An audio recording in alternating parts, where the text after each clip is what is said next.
So over in this corner of my layout, I've got a hidden staging track that is also the interchange for the Canadian Pacific Railway, which is great. It disappears under the layout and it allows me to get more traffic coming in and out from various places in the rest of the world. The only downside is, being a hidden staging track, I can't see what happens once the train goes out of sight. So there is a hidden hatch under here so that I can pull that up to access it if my train derails or something or goes off the track, but I still can't see what's going on down there when the cover's on. And yeah, okay, I'm gonna finish scenicking that eventually, but I'm not worried about that right now. Actually, the bushes that are on there are actually glued onto screws that are in there for handles. Anyway, that's a bit of an aside. So down here, I need to figure out a way to tell where the train is, where the end of it is, before it crashes into my high-tech buffer here and derails and lands on the bookshelf underneath. Normally, I would just use one of my little infrared detection modules like I have stuck in the track here and there, but this piece of plywood underneath here is extra thick and spliced together with 2 or 3 pieces of wood and just random whateverness.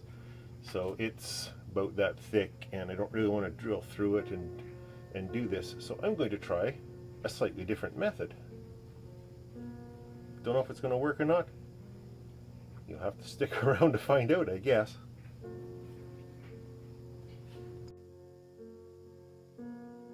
After spending a few hours tinkering with the circuit and coming up with a circuit that actually did work, it was a little bit fiddly to get the alignment correct, but it did work. I decided to take a few hours off in the evening, and then it occurred to me that I could just use one of these modules, one of the existing modules, and put it just somewhere above the track, because it's not going to be visible anyway. It's a hidden yard. And then I don't have to worry about how finicky the this thing is here. So I think I'm just going to, that would have worked. Definitely would have worked. It's a little bit finicky to get the photo detector and the LED aligned so that they're directly seeing each other,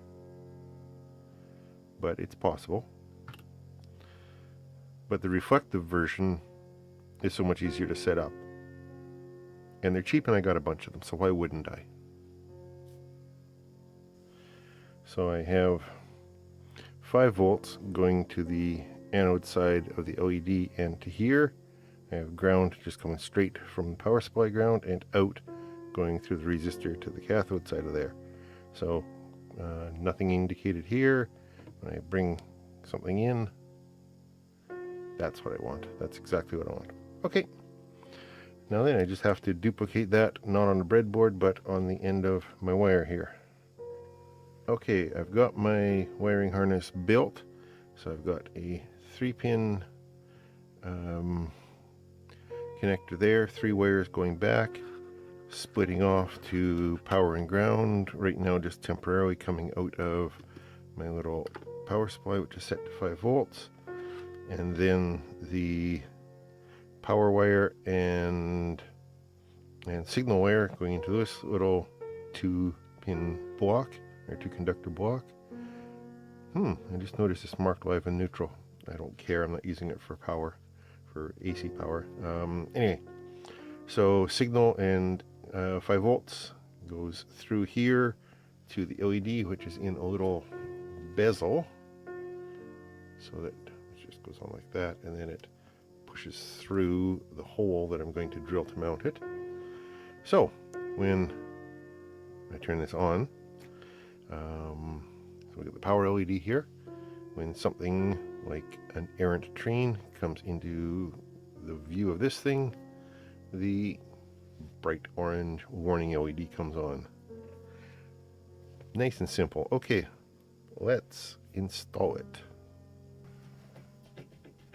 First thing to do, I guess, would be remove my buffer temporarily and put it back later.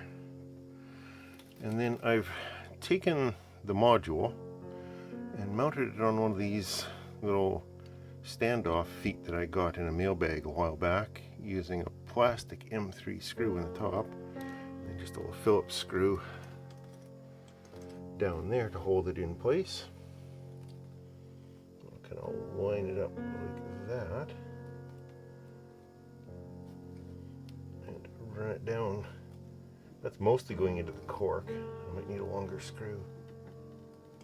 That does the job. I'm going to bend these LEDs, the LED and the sensor down a little bit, and I think I'll adjust my buffer, make it not quite so tall. That's easy to adjust, just a little bit of X-Acto action. Okay, there, that's in place. Really, the only thing left to do for that part is to plug it in. And then the rest of the wiring, I think I will drop down under the layout and deal with it down there. So here we are under the layout. You can see the detector and the buffer back there and the track up there. Here is my 5 volts that I've got just running around the layout for general utility use. Now I'm sure I'm going to get in the way of the camera here, but it can't be helped. That's just coming from a power supply over by the DCC control station, not attached to it, a part of it. Just, holy crap, that's tight. That's better. Bigger tools, more power.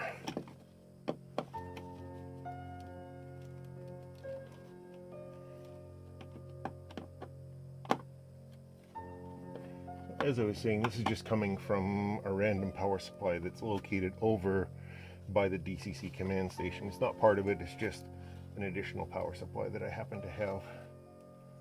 So now I'll route these wires vaguely neatly, and yeah, I think I'll actually disconnect the LED completely until I mount it. I'll screw this up here somewhere where you can't see it and I can't see it, but I'll have to get my head in there and screw that up in there someplace. Through some precise measuring and just generally looking around and seeing how long the wires will go and where I kind of want it, I've decided that X marks the spot right there for the LED to be mounted.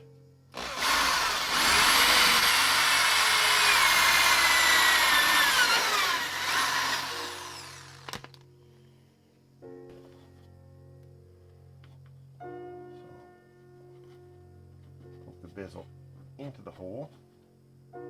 No, I can't do that. I have to put the LED in the bezel before I put it in the hole, don't I?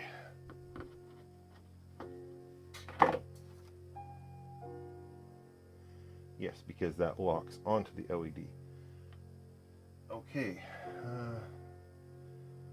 so that's there.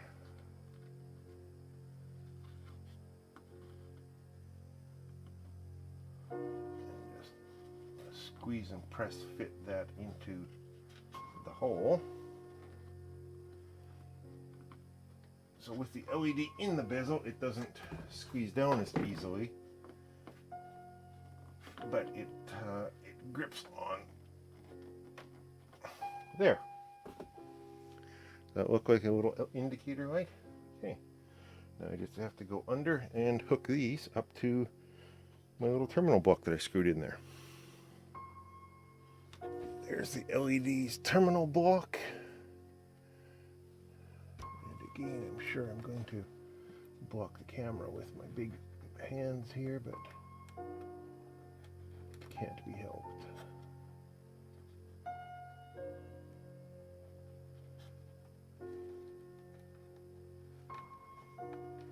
Okay, that's all connected. And now, of course, the most important question. Does it work?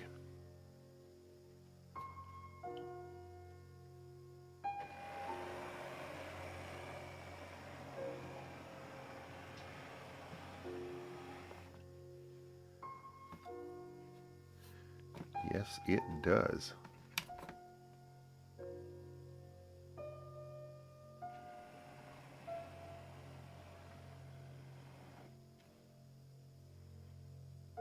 Well, that's pretty impressive. Okay, it's just a little blinking light, but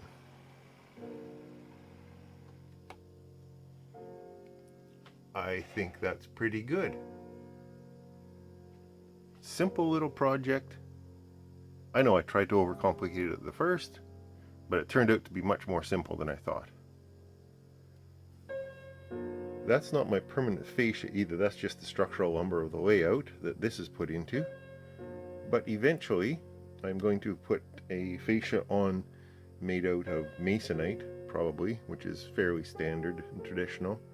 And at that point, I will remount that LED and these switches and any other switch and controls,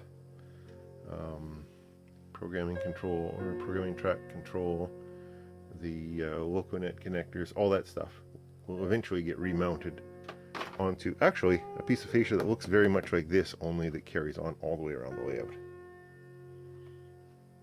That'll do it for today. Thanks for watching. I will talk to you